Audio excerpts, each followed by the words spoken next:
इस वीडियो में हम लोग बात करने वाले एक ऐसे टॉपिक के बारे में जिनको जानने के लिए बहुत लोग उत्सुक होंगे और अपने अपने हिसाब से वो अपना एस्टिमेशन भी करते रहेंगे कितना रैंक आएगा तो ये दो पोस्ट मिलेगा।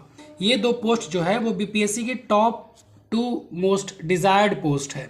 ये दोनों जो पोस्ट है वो क्रीम पोस्ट है और सबसे ऊपर लेवल की पोस्ट है। एक होती है एसडीएम की पोस्ट और एक होती है डीएवाई एसपी की post, deputy superintendent of police और सब डिविजनल मैजिस्ट्रेट है।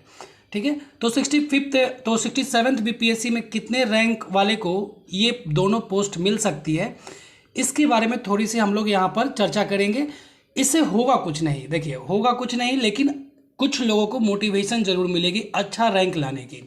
देखिए एक बात तो आप लोग भी मानते हैं ना कि एक होता है बीपीएससी निकालना, ठीक है, किसी भी रैंक से, वो उसकी एक अलग खुशी होती है। लेकिन जब आप पीडीएफ खोलते हैं रिजल्ट की और अगर आपका जो है पहले पेज पे ही नाम दिख जाए या फिर सेकंड पेज पे ही नाम ढूंढना या फिर सेकंड पेज पे ही नाम मिल जाए तो उसकी मतलब जो खुशी होती है उसको जाहिर करना बहुत ही मुश्किल है। और कितनी खुशी होगी इसका अंदाज़ा आप लगा भी नहीं सकते हैं जब रिजल्ट आएगा। तो देखिए ये है 65th बीपीएससी का रिजल्ट जिसमें कि एसडीएम पोस्ट के लिए रिजल्ट आया था। तो देखिए ये पीडीएफ खोला गया और इसमें जो है लिखा रहता है, यहाँ पर एसडीएम नहीं लिखा रहता है, यहाँ पर लिखा हुआ था बिहार एडमिनिस्ट्रेटिव सर्विस। और जब भी आप इंटरव्यू में जब आपको भरना होगा पोस्ट प्रायोरिटी तो आप कभी भी ये नहीं बोलेंगे कि मैं एसडीएम पोस्ट के लिए भर रहा हूँ। मैं हमेशा जो है बिहार एडमिनिस्ट्रेटिव सर्विस यानी बिहार प्रशासनिक सेवा के लिए फॉर्म फिलअप किया जाता है, ना कि एसडीएम की पोस्ट के लिए। समझ गए? तो देखिए बिहार एडमिनिस्ट्रेटिव सर्विस में जो है आपका स्टार्ट हुआ था रैंक 1 से, नाम जानते ही होंगे, आप लोगों को बताने की ज़रूरत नहीं। और यहाँ पर ये मेरा रैंक रहा, ठीक है, ये पहले ही पेज पे मिल जाता है। और इसकी जो खुशी है वो रिज़ल्ट वाले दिन, आज तो उतना ज़्यादा खुशी होता भी नहीं है, लेकिन जिस दिन रिज़ल्ट आया था उस दिन जो खुशी हुई थी उसको बयां कर पाना ईजी नहीं है। और मैं उम्मीद करता हूं कि आप में से जो लोग भी इन वीडियो को देख रहे होंगे ज़रूर इस पहले पेज पे आप अपना नाम देखना चाहते होंगे। ठीक है, तो ये बिहार एडमिनिस्ट्रेटिव सर्विस की रिजल्ट आई थी जिसमें आपको दिख रहा होगा कि यहाँ पर मैं जो बात करूँगा, यहाँ पर जो मैं रैंक की बात करूँगा इस वीडियो में, वो मैं केवल और केवल जनरल कैटेगरी वाले के लिए बात करूँगा, जनरल कैटेगरी के मेल के लिए बात करूँगा। ठीक है, बाकी सब जो है वो तो रिजर्व्ड होती है, तो उसके लिए आप अपने अकॉर्डिंग कैलकुलेशन कर सकते हैं। तो यहाँ पर देखिए कि एसडीएम पोस्ट में यानी बिहार एडमिनिस्ट्रेटिव सर्विस में रैंक 1 से स्टार्ट हुआ और जाकर के जनरल जो है मेल की वो रैंक 10 तक खत्म हो गई। बीच में से यहाँ पर से कुछ रैंक जो है गायब हैं, जैसे कि आपको 3 रैंक यहाँ पर नहीं दिख रहा होगा, है ना, तो वो गायब है। उसके बाद जो है यहाँ पर आपको 2 फीमेल दिख रही होंगी जनरल कैटेगरी की, और इनका नाम भी आप लोग बहुत अच्छी तरह से जानते होंगे, श्वेता प्रियदर्शी 33 रैंक और शिखा 37 रैंक है। ठीक है, इतने में ही जनरल कैटेगरी के जितने भी पोस्ट है वो सब खत्म हो जाते हैं। उसके बाद ये सारी जो हैं वो रिजर्व कैटेगरी के लिए। तो यहाँ पर जो जनरल में शुरू हुई थी वो रैंक 1 से लेकर के रैंक 10 तक जनरल कैटेगरी मेल में, और फीमेल जो है 37 रैंक तक यहाँ पर मिली है फीमेल कैटेगरी में। तो यहाँ पर जो है वो रैंक 3 जो है वो उन्होंने अपना चॉइस फिलअप किया था बिहार पुलिस सर्विस को। ठीक है, बहुत लोग ऐसा करते हैं, इन्होंने भी ऐसा किया था अपने चॉइस के अकॉर्डिंग।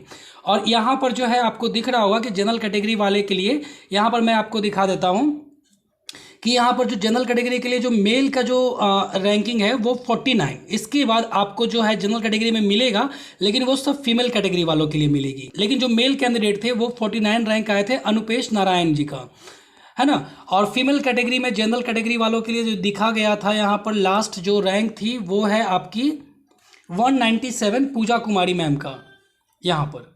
ठीक है, तो इससे आपको अंदाजा मिल जाएगा सीट कितनी थी, 423 सीट थी, है ना। और एसडीएम के लिए पोस्ट कितनी थी, वो थी 30, और जो डीएसवाई और डीवाईएसपी के लिए जो पोस्ट थी वो कितनी थी, 62 पोस्ट थी, 62 पोस्ट थी।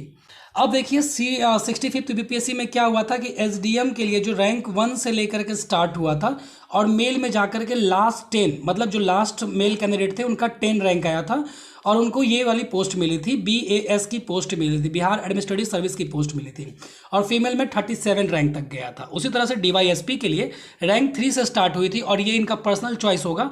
उसके बाद जो है मेल 49 और लास्ट रैंक गया था, और फीमेल में 197 रैंक तक गया था। तो इसी से आपको कुछ कुछ अंदाज़ा ज़रूर मिल गया होगा कि देखिए जितने भी टॉपर्स होते हैं ना वो 2 ही पोस्ट सेलेक्ट करते हैं, एसडीएम या फिर जो है डीवाईएसपी। इसके अलावा भी एक और पोस्ट होता है सब रजिस्ट्रार का, इसको भी बहुत लोग चूज करते हैं। जैसे इस बार जो है रैंक, मैं अगर गलत नहीं हूं तो रैंक 11 और जो 13 रैंक थे उन्होंने जो है सब रजिस्ट्रार को ही अपना सेलेक्ट किया था प्रायोरिटी बेसिस पे।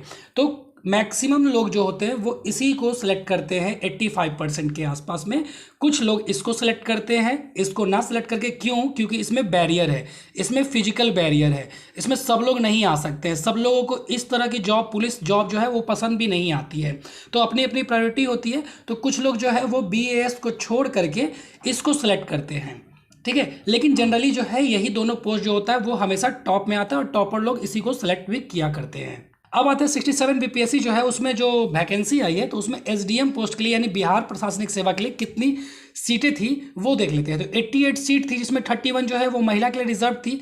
और अगर जनरल कैटेगरी की देखें तो 35 जो है वो टोटल सीट थी, और जिसमें कि 13 जो है वो महिला के लिए रिजर्व थी। तो मेल के लिए हो गई 22 सीट हो गई, है ना, और फीमेल के लिए 13 सीट हो गई। तो इतनी सीटें हैं SDM पोस्ट के लिए। और यहाँ देखिए लिखा हुआ रहता है अनुमंडल पदाधिकारी और वरीय उप समाहर्ता एवं समन्वय। प्रॉब्लम यहाँ पर क्या होती है कि बिहार में 101 अनुमंडल ही होते हैं, है ना, और 101 अनुमंडल होते हैं, मतलब इसका मतलब हुआ 101 SDM होंगे। लेकिन यहाँ पर सिलेक्शन तो बहुत लोगों का होता है। तो उन लोगों को जो स्टार्टिंग पोस्ट मिलती है वो मिलती है वरीय उप समाहर्ता, इसको बोलते हैं सीनियर डेप्यूटी कलेक्टर, SDC बोलते हैं इसको। तो इसमें आपका सिलेक्शन होता है, लेकिन वो बिहार प्रशासनिक में ही होता है। और बिहार प्रशासनिक सेवा की एक अच्छी बात है कि बिहार सरकार के जितने भी शाखाएं होगी उसमें आपका जो पोस्टिंग होगा ना वो आपका सबसे हेड ऑफिसर के रूप में होगा, ठीक है। तो बिहार प्रशासनिक सेवा में 35 सीट थी टोटल और जनरल की, और 22 जो थी वो मेल के लिए थी और 13 जो थी वो फीमेल कैंडिडेट के लिए थी। अब देखते हैं DYSP की। तो DYSP की सीटें जो थी वो बाद में जोड़ी गई थी, और इसमें जो है पुलिस उपाधीक्षक गृह विभाग आरक्षी शाखा, तो इसमें लेवल 9 की पोस्ट थी। और ये 14 सीट थी टोटल मिला के जनरल कैटेगरी वाले के लिए, और 2 सीटें जो थी वो महिलाओं के लिए रिजर्व थी, है ना। तो अब हम लोग देखते हैं कि कैलकुलेशन कि अब जो है SDM के लिए इस बार सीट कितनी है 88, और टोटल जो है वो 35 सीट्स है, जिसमें मेल के लिए 22 है और फीमेल के लिए 13 है। जनरल कैटेगरी की बात मैं कर रहा हूँ। तो एक्सपेक्टेड अगर रैंक देखें तो देखिए सिलसिलेवार से अगर ऐसा मान लेते हैं कि एकदम कोई भी आदमी जो है वो जो मतलब पहला प्रायोरिटी दिया वो सिर्फ और सिर्फ SDM को देते हैं, तो जाहिर सी बात है कि जो मेल कैंडिडेट होंगे वो 1 से लेकर के 22 तक रैंक वाले यही डालेंगे। लेकिन ऐसा होता नहीं है। बहुत सारे क्या करते हैं कि वो DYSP, सब रजिस्ट्रार और भी अन्य कोई सेवा को सिलेक्ट कर लेते हैं अपनी प्रायोरिटी में। तो इस कारण से जो होता है ना वो सीरियल वाइज नहीं हो पाता है। लेकिन 85% लोग जो होते हैं वो SDM को ही चुनते हैं, BAS को ही चुनते हैं, यही उनकी प्रायोरिटी होती है। तो एक्सपेक्टेड अगर रैंक की बात की जाए तो वो आप मान के चलिए कि 50 के अंदर आप लाते हैं, जनरल कैटेगरी मेल हैं, तभी आपको ये पोस्ट मिलने वाली है, समझ गए। तो अगर आपकी जो है रैंक टॉप 1 to 50 में रहती है तो आप मान सकते हैं कि आपका सिलेक्शन इस पोस्ट के लिए हो जाएगा। तो यही है पूरा कैलकुलेशन। और इसमें से जो है वो आप देख ही सकते हैं कि थोड़ा बहुत घट बढ़ भी सकता है according to priority of candidates, किस तरह की प्रायोरिटी वो फिलअप करते हैं अपने इंटरव्यू में। फिर DSP के लिए वैसा ही देखते हैं कि अगर सारे टॉपर BAS यानी बिहार प्रशासनिक सेवा को ही चुनते हैं तो DYSP की जो पोस्ट होगी वो कहाँ से स्टार्ट होगी। तो मेल के लिए कितना है 22 है ना SDM में, तो कहाँ से स्टार्ट होगी DYSP के लिए 23 से स्टार्ट होगी। अगर सभी मान लेते हैं, सभी कैंडिडेट जो है अपना पहला प्रायोरिटी इसी को देते हैं, लेकिन ऐसा होता नहीं है। बीच बीच में से बहुत सारे स्टूडेंट जो होते हैं वो इस पोस्ट को सिलेक्ट ना करके वो DYSP को चुनते हैं या फिर कोई अन्य सेवा को चुनते हैं। तो वैसे में DYSP की जो स्टार्ट होगी वो किसी भी रैंक से हो सकती है। जैसे इस बार 3 रैंक से हुई थी, है ना, तो वो किसी भी हो सकता है, रैंक 1 ने भी DYSP को सिलेक्ट किया हुआ हो, तो ऐसा भी हो सकता है। तो किसी भी रैंक से स्टार्ट हो सकती है। और जो स्टॉप होगी तो इस बार कितनी सीटें हैं, इस बार 14 सीटें हैं, जिसमें कि 12 मेल के लिए है, तो 12 का मार्जिन ले लीजिए उस तरह से, है ना। तो इसमें कैलकुलेशन करना थोड़ा सा मुश्किल हो जाता है, लेकिन आप फिर भी मान के चलिए कि 40 रैंक के अंदर आप अगर आते हैं तो आपको ये वाला पोस्ट जो है आसानी से मिल जाएगा, चाहे आपकी चॉइस हो या ना हो। लेकिन एक बात आपको ध्यान रखना होगा कि 50 से बाहर रैंक में अगर जाएंगे तो मिलना मुश्किल हो जाएगा जनरल कैटेगरी वालों को लिए, जनरल कैटेगरी वाले के लिए। तो कुल मिला के अगर दोनों पोस्ट की बात करें 67 BPSC में, तो आपको टॉप 50 में तो आना ही पड़ेगा, तभी जाकर के आपको या तो BAS या फिर DYSP की पोस्ट मिलेगी। यहाँ पर मैं बात कर रहा हूँ जनरल कैटेगरी मेल की, तो यहाँ पर जो है टॉप 50 रैंक आपको लाना पड़ेगा, which is not easy at least for this time. ये इतना आसान भी नहीं है। तो इसमें कंक्लूजन क्या निकलता है कि मंजिल इतनी आसान भी नहीं है। क्यों? क्योंकि इन पोस्ट को पाने के लिए जो 64th बीपीएससी होंगे, जो 65th बीपीएससी होंगे, जो 63rd बीपीएससी होंगे, जो 60 से 62वीं बैच के होंगे, है ना, उसके पहले के भी होंगे, तो वो सब की अगर इच्छा हो कि ये दोनों पोस्ट में से किसी एक का चुनाव किया जाए या उनको जो लिया जाए, तो वो भी ट्राई कर रहे होंगे अब तक, है ना। तो इन पोस्ट को पाने के लिए जितने भी पुराने जो कैंडिडेट्स होंगे वो भी आप ही के साथ कॉम्पिटिट करेंगे और आपका मुकाबला भी उतना ही होगा जितना कि इनका मुकाबला होगा। लेकिन फ़र्क क्या पड़ेगा कि इनके पास एक्सपीरियंसेस ज़्यादा होंगे, अनुभव ज़्यादा होंगे और इसमें आप मार खा सकते हैं। तो इसका उपाय क्या है? तो इसका उपाय क्या है कि आप प्रिपेयर रहिए और बीट द रेस। इतनी अच्छी तरीके से प्रिपरेशन कीजिए कि आप रेस को जीत जाएं और अपनी जो सिलेक्शन है ना वो छीन ले, आपको मिले नहीं, आप छीन ले, समझ गए।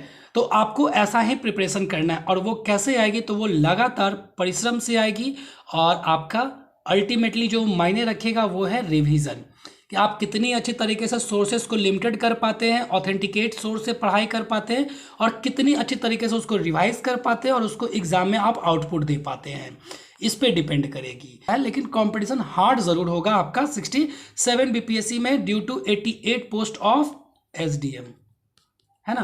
तो आपको अच्छी तरह से प्रिपरेशन करनी पड़ेगी और अब तो समय भी नहीं रहा है, तो ये थोड़ी सी मोटिवेशन के लिए थी, आपको थोड़ी सी ज़रूर मिली होगी और अच्छी रैंक पा करके आप पास कीजिएगा तो उसका एक अलग ही आनंद होता है, ठीक है। तो मैं उम्मीद करता हूँ बहुत ही जल्दी आपको उस आनंद का जो है अनुभूति करने का मौका मिले और ज़रूर मिले, भगवान करे।